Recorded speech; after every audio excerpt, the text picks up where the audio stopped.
Hello everyone. So today we are going to study a new chapter of geography, that is physical features of India of class 9th. In this chapter we are going to learn about different type of landforms in India. So let's start it. Geographically, India can be divided into 5 major divisions. So the first one is Peninsular Plateau region. Peninsular Plateau region, you can see here light green part is shown in the map. It is Peninsular Plateau. Plateau region, do you know? Plateau means the uplifted land, and peninsular, why it is known as peninsular? Because this part of India, southern part of India is surrounded by water from 3 sides, और जो भी land 3 side से water से surround होती है उसे peninsula बोला जाता है. So this is Bay of Bengal, Arabian Sea, Indian Ocean. So this is peninsula. So that is why this region is known as Peninsular Plateau region. Now the second, the northern mountainous region. So mountainous region, this pink part, it is starting from here till Arunachal Pradesh. It is extended and surrounded by Himalayan ranges. Okay, so this is northern mountainous region. Third type of land is North Indian Plain region. North Indian Plain region, this is Uttar Pradesh, Bihar, some part of Uttarakhand, Punjab, Haryana. So it is plain region of North India. Okay, fourth is the coastal plain region.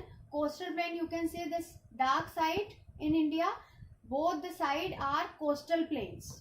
And fifth is Indian island. So Indian island, two islands are there, Andaman and Nicobar and Lakshadweep islands. Okay, and another and last, that is Indian desert, is also a type of land that is found in Rajasthan as well as some part of Gujarat. It is desert. So this is the type of lands found in India.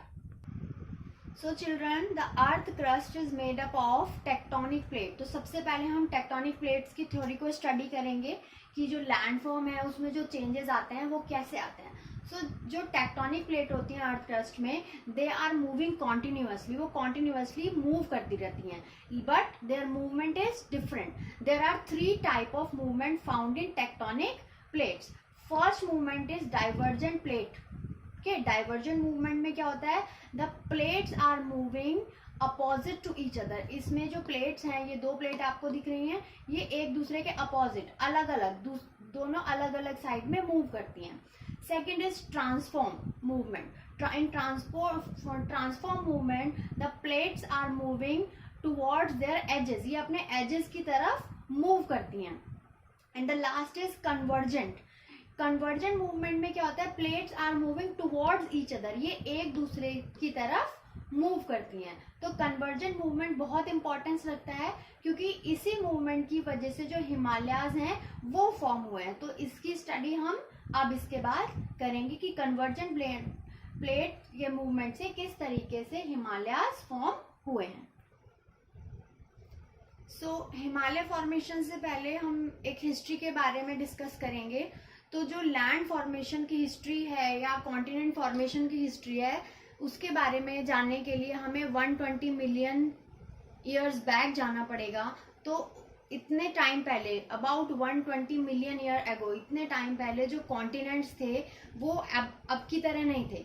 There were only 2 big continents. पहले सिर्फ 2 big continent थे. तो उसमें northern hemisphere में अंगारा land और southern hemisphere में Gondwana land. तो ये अंगारा लैंड और गोंडवाना लैंड बस 2 ही कॉन्टिनेंट थे. और इन दोनों के बीच में एक सी था, दैट वाज नोन एज टेथस सी, जिसको हम टेथस सी के नाम से जानते हैं. तो अब इसे सपोज कीजिए that this is northern hemisphere and southern hemisphere. तो नॉर्दर्न हेमिस्फीयर में था अंगारा land and southern hemisphere Gondwana land, और बीच में टेथस सी.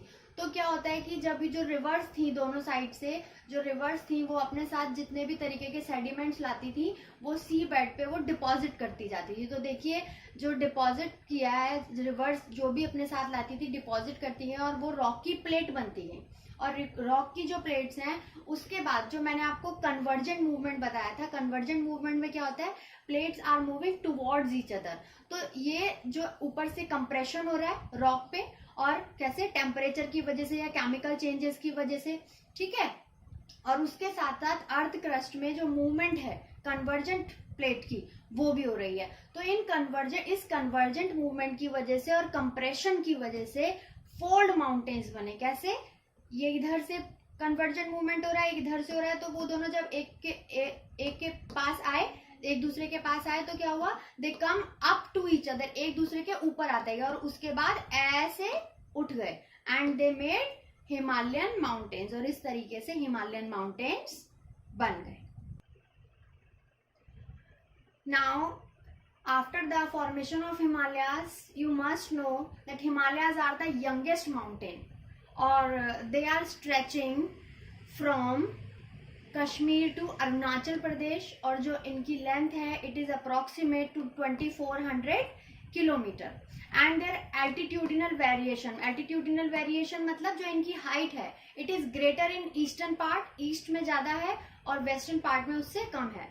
इसके बाद there are 3 parallel ranges in the longitudinal extent. तो इसका यहाँ पे मतलब कि जो हिमालयाज हैं they are having 3 parts in it, इसके 3 पार्ट हैं according to its altitudinal difference, इसकी जो हाइट है उसके अकॉर्डिंग, इसकी जो स्ट्रेच है उसके अकॉर्डिंग, या इनकी जो शेप है उसके अकॉर्डिंग। तो चलिए अब इसके डिफरेंट पार्ट्स के बारे में जानते हैं।